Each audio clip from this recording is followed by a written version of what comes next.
Peradaban Turki Utsmani. Dalam sejarah Islam, muncul suatu kerajaan besar yang mampu mengangkat Islam, di mana Islam beberapa abad lamanya telah mengalami kemunduran. Kerajaan ini dikenal sebagai Kerajaan Turki Utsmani.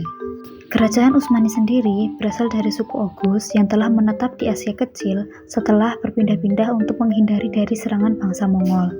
Kemudian, pemimpin suku Oghuz yaitu Ertugrul setelah gugur digantikan oleh anaknya yaitu Utsman, lalu kemudian mendirikan sebuah kerajaan Utsman setelah hancurnya Turki Seljuk akibat serangan bangsa Mongol. Dari sinilah mulai babak baru dalam pemerintahan kerajaan Utsmani. Periode kepemimpinan kerajaan Turki Utsmani dibagi menjadi 5 periode. Periode 1 disebut sebagai periode pendirian.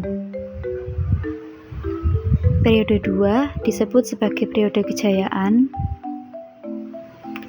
Periode 3 disebut sebagai periode kemunduran awal. Periode 4 disebut sebagai periode reformasi awal.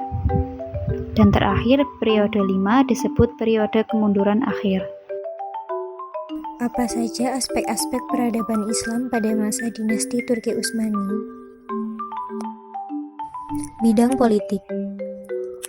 Keberhasilan yang berhasil diraih oleh kerajaan Turki Utsmani dalam bidang politik meliputi ekspansi wilayah yang sangat luas, mulai dari daratan Eropa, Australia, Mesir, Afrika Utara, Aljazair, Asia, bahkan hingga ke Persia.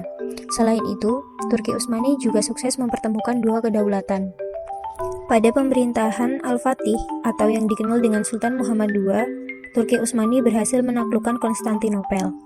Juga berhasil melakukan perluasan wilayah ke Serbia, Albania, dan Hungaria.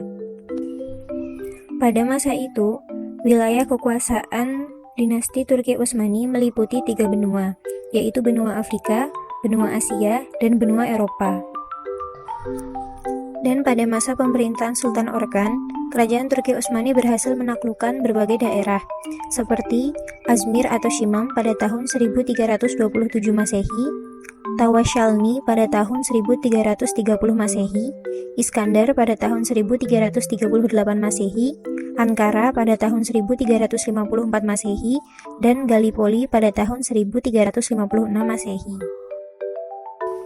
Bidang ilmu pengetahuan. Dalam sejarah perkembangan kerajaan Turki Utsmani, ulama sangat memiliki peran, di mana ulama berkedudukan sebagai mufti sehingga memiliki diktator baik di sisi pemerintah maupun masyarakat. Pada masa itu, ulama lebih memfokuskan penulisan kepada syarah dan hasyiah, juga literatur khusus ilmu agama seperti tafsir, ilmu kalam, fikih, dan juga hadis stagnan. Para khalifah Utsmani pada masa itu lebih condong untuk tetap taklid atau fanatik kepada satu mazhab dan kontradiksi terhadap mazhab yang lain. Dalam perkembangan ilmu pengetahuan, rata-rata semua masjid dan madrasah memiliki perpustakaan beraneka ragam keilmuan, baik itu ilmu agama maupun bahasa Arab. Bidang ekonomi. Salah satu aspek kemajuan yang berhasil diraih oleh kerajaan Turki Utsmani adalah bidang ekonomi, terutama dalam ekonomi negara, di mana pada masa itu, wilayah Turki disematkan sebagai pusat perdagangan dunia. Selain dari pendapatan perdagangan, Turki Utsmani juga memiliki sumber keuangan negara yang sangat besar, yaitu dari harta rampasan perang, serta negara-negara yang dapat ditaklukkan, juga dari orang-orang zimmi. Turki Utsmani juga memiliki sumber perekonomian yang cukup besar, di mana mereka mendapatkan itu dari pemungutan pajak cukai di pelabuhan. Bidang sosial.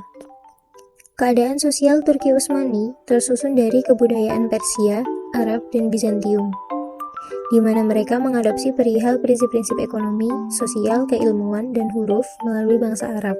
Pada kebudayaan Persia, mereka mengambil perihal ajaran agama mengenai etika dan tata krama dalam kehidupan di istana. Selain itu, karena masyarakat Turki Utsmani sangat tenar dengan kepiawaiannya di bidang perang, Maka, pada kebudayaan Bizantium, mereka mengambil perihal organisasi kemiliteran dan juga pemerintahan. Bidang seni arsitektur. Pada masa pemerintahan Sultan Sulaiman, kemajuan arsitektur yang dicapai oleh kerajaan Turki Utsmani pada saat itu sangat tinggi. Hal ini dibuktikan dengan dibangunnya berbagai sarana ibadah, pendidikan, kesehatan, ekonomi, dan hiburan di berbagai kota besar maupun kecil. Bahkan dikatakan bahwa tidak kurang dari 235 buah bangunan hanya dikoordinir oleh satu orang arsitek berasal dari Anatolia yang bernama Sinan. Selain itu, kerajaan Turki Utsmani juga banyak meninggalkan karya-karya agung berupa bangunan yang indah, seperti Masjid Jami Muhammad Al-Fatih, Masjid Agung Sulaiman, Masjid Abu Ayyub Al-Ansari, dan juga sebuah masjid yang dulunya merupakan gereja Hagia Sophia. Bidang sains dan teknologi. Dalam sejarah panjang kerajaan Turki Utsmani, terdapat bidang sains dan teknologi, di mana bidang sains memiliki disiplin ilmu, yaitu matematika dan kedokteran, sedangkan pada bidang teknologi terdapat ilmu astronomi. Dalam sejarahnya, kerajaan Turki Utsmani, khususnya dalam bidang sains dan teknologi, memiliki banyak peninggalan, seperti observatorium yang dibangun pada tahun 1577 Masehi, sebuah percetakan di Istanbul yang dibangun pada tahun 1727 Masehi, sebuah lembaga penerjemah untuk menerjemahkan buku berbahasa Turki dari berbagai bidang ilmu pengetahuan yang dibangun pada 1717 Masehi.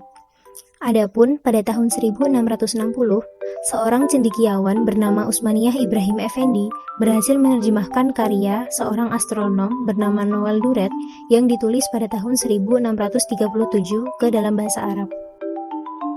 Bidang sastra dan prosa. Dalam sejarah kerajaan Turki Utsmani, khususnya bidang sastra dan prosa, berhasil melahirkan dua tokoh terkemuka, yaitu Khatib Çelebi dan Elfia Çelebi. Khatib Çelebi atau yang biasa dikenal dengan sebutan Mustafa Abdullah merupakan seorang penulis terbesar. Adapun karyanya yang terkenal yaitu Kasyif al-Zunun fi Asma'i al-Kutub wa al-Funun. Bidang pemikiran. Dalam sejarah pemikiran Islam, pada masa kerajaan Turki Utsmani terdapat seorang tokoh yang sangat produktif. Beliau adalah Ibnu Arabi. Ibnu Arabi memiliki sebuah teori dan juga pendapat yang sangat masyhur, yang pada masa itu dikenal dengan Wahdatul Wujud. Bidang tasawuf. Dilihat dari perkembangannya yang cepat, terdapat dua jenis tarekat yang paling besar dan juga masih eksis, yaitu tarekat Al-Bektashi dan tarekat Al-Maulawi. Tarekat Al-Bektashi merupakan tarekat yang memberikan efek positif kepada tentara Yenisari, sementara tarekat Al-Maulawi merupakan tarekat yang memberikan efek positif kepada para raja. Pada masa pemerintahan kerajaan Turki Utsmani, seluruh madrasah bercorak nuansa sufistik. Bahkan kurikulum, juga buku yang dipakai, rata-rata bernuansa sufi. Kemudian, sistem riyadhah mulai nampak perkembangannya untuk memudahkan memandu para jemaah. Lalu, apa saja sih penyebab kemajuan kerajaan Turki Utsmani? 1. Di bidang politik dan militer. 1. Pengorganisasian militer yang baik. Pengorganisasian militer yang sangat baik dilakukan oleh Orkan, selanjutnya diteruskan oleh anaknya Murad. 2. Dibentuknya Korps Janissary. Korps Janissary diciptakan oleh Murad. Kekuatan militer Janissary ini selanjutnya berhasil mengubah negara Utsmani yang baru lahir itu menjadi mesin perang yang paling kuat dan dahsyat. 2. Disusun sebuah kitab undang-undang atau konon. Disusunnya sebuah kitab-kitab undang-undang atau konon ini untuk mengatur urusan pemerintahan negara di masa Sultan Sulaiman I. Kitab tersebut diberi nama Multaka al-Abhur yang menjadi pegangan hukum bagi kerajaan Turki Utsmani sampai datangnya reformasi pada abad ke-19. 4. Terdapat banyak wilayah yang dikuasai Utsmani. Wilayah yang pernah dikuasai kerajaan Utsmani adalah 1. Eropa, 2. Konstantinopel, ibu kota Bizantium, 3. Timur Tengah, dan 4. Mesir dan Afrika Utara.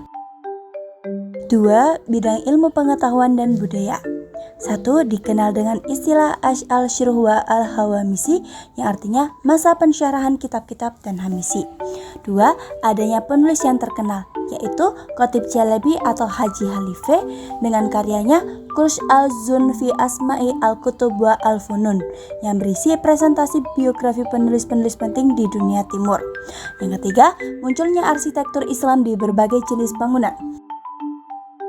Yang ketiga, bidang keagamaan. Satu, adanya aturan agama dan fatwa ulama yang menjadi hukum yang berlaku, sehingga raja-raja bertindak selalu diikat oleh aturan-aturan agama dan fatwa ulama, dan ulama memiliki peran yang besar dalam kerajaan dan masyarakat. Dua, munculnya kelompok tarekat atau tasawuf. Ada dua tarekat yang muncul yaitu tarekat Betaksy dan tarekat Maulawi. Tiga, para penguasa atau kerajaan berpegang pada aliran Asy'ariyah. Lalu, apa saja penyebab kemunduran kerajaan Turki Utsmani? Penyebab kemunduran peradaban Turki Utsmani antara lain: 1. Turki Utsmani memperoleh kekalahan pada peperangan di Selat Laut Ponto, sehingga wilayah Tunisia dapat dirampas kembali di bawah pemerintahan Sultan Murad III. 2. Adanya ekspansi daerah kekuasaan Utsmani.